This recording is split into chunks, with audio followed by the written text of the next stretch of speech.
Hello বন্ধুরা, আজকে আমি তোমাদের সঙ্গে শেয়ার করব বাড়িতে বানানো সিমুই। তো দেখো, প্রথমে আমি কড়াটা বসিয়ে দিয়েছি আর ওর মধ্যে দিয়ে দিয়েছি 1 চামচের একটু বেশি ঘি আর একটা গোটা এলাচ দিয়েছি আর একটা তেজপাতা। তো এটা একটু ভাজা ভাজা হয়ে যেতে আমি এখানে রাখা সিমুইগুলো দিয়ে দিলাম।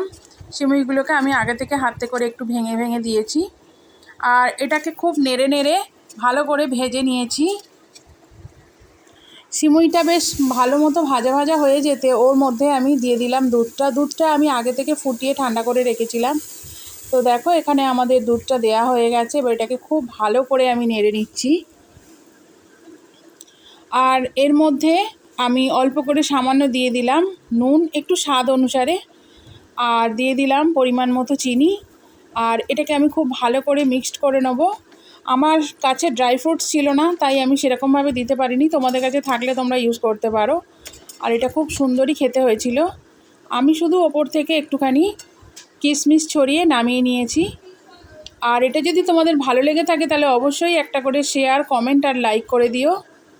আর এই ভিডিওটা দেখার জন্য ধন্যবাদ। কেমন লাগলো অবশ্যই জানিও।